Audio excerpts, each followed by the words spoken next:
वह सब कुछ करो जो तुम्हें करना है, लेकिन लालच से नहीं, अहंकार से नहीं, वासना से नहीं, ईर्ष्या से नहीं, बल्कि प्रेम, करुणा, नम्रता और भक्ति के साथ। नरक के 3 द्वार हैं, काम, क्रोध और लोभ। जो व्यक्ति कामी प्रवृत्ति का होता है, जिसके मन में लोभ होता है और जो अत्यधिक क्रोधी स्वभाव का होता है, उसके लिए नरक के द्वार सदैव खुले होते हैं।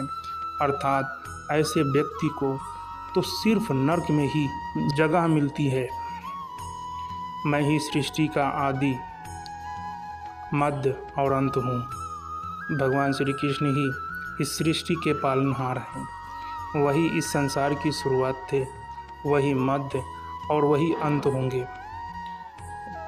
जो आप जो चाहते हो उसके लिए नहीं लड़ते, तो जो खोया उसके लिए मत रो।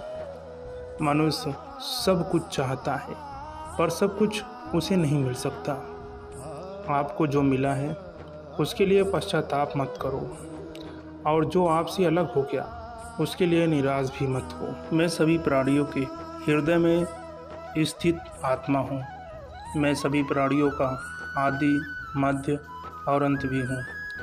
हर व्यक्ति श्री कृष्ण से जुड़ा है और श्री कृष्ण हर व्यक्ति से जुड़े हैं।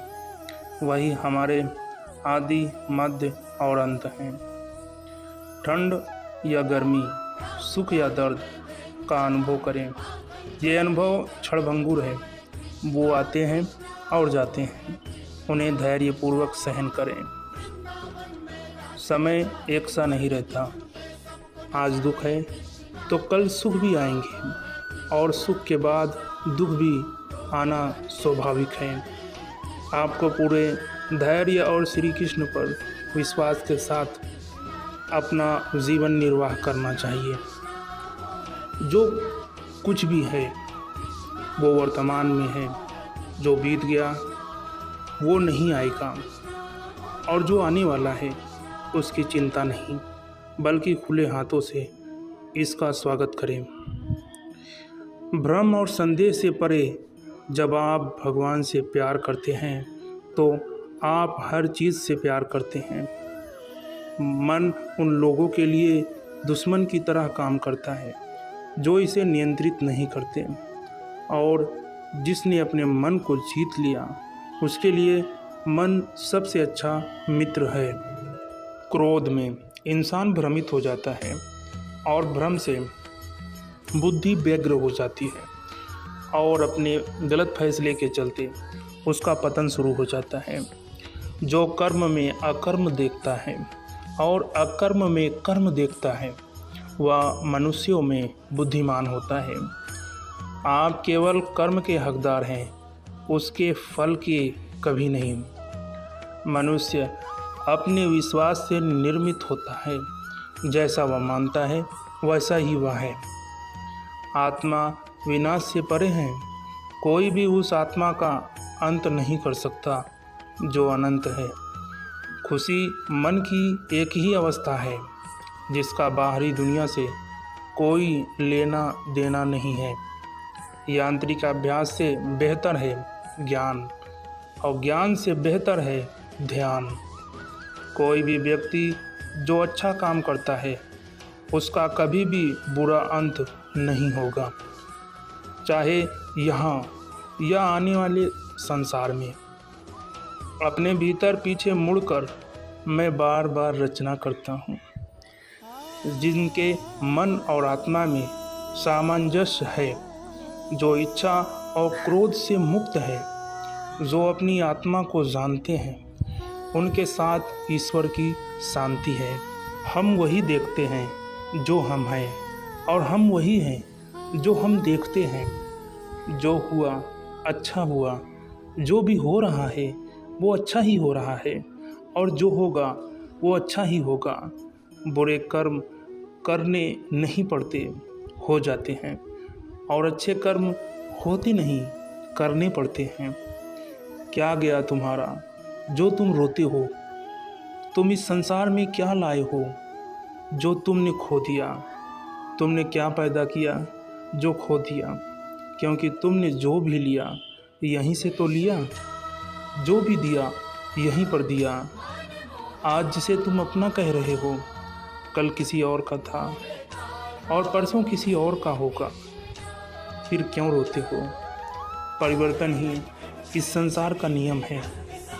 यह प्रकृति है जो सभी गतियों का कारण बनती है। अहंकार से मोहित मूर्ख उस धारणा को धारण करता है जो कहती है मैंने किया। ठंडी और गर्मी, सुख और दर्द की भावना इंद्रियों से अपनी वस्तुओं के संपर्क के कारण होती हैं। वो आते हैं और चले जाते हैं। चिरकाल तक आपको उन्हें स्वीकार करना चाहिए। पूर्ण लगन के साथ अपना कार्य करो, लेकिन उसके फल की इच्छा मत करो, क्योंकि जब आप फल की इच्छा करते हैं तब कभी ना कभी आप अपने कार्य में पूर्ण रूप से समर्पित नहीं होते। गति के लिए चरणों पर ध्यान देना आवश्यक है, किंतु प्रकृति के लिए सदैव आचरण पर ही ध्यान देना चाहिए। प्रकृति द्वारा निर्धारित कर्तव्य का पालन करते हुए व्यक्ति ने कोई पाप नहीं किया है। जिसका मन उसके वश में नहीं है, उसके लिए उसका मन शत्रु के समान है। जो मूर्ख हैं, जो प्रेम को बकवास कहते हैं। प्रेम इस दुनिया की जड़ है जिससे दुनिया बनी है। अपनी इच्छा की शक्ति से अपने आप को नया आकार दें। अपने आप को कभी भी स्वेच्छा से नीचा ना होने दें।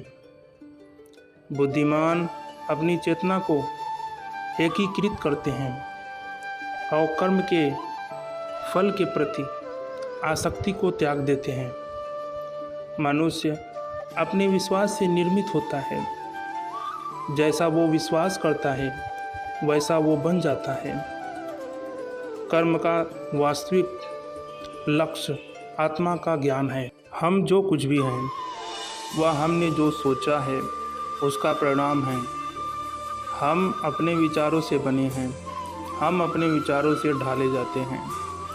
ऐसा कोई समय नहीं था जब मैं नहीं था, ना आप, ना ही इसमें से कोई राजा, ना ही कोई भविष्य है जिसमें हम नहीं रहेंगे।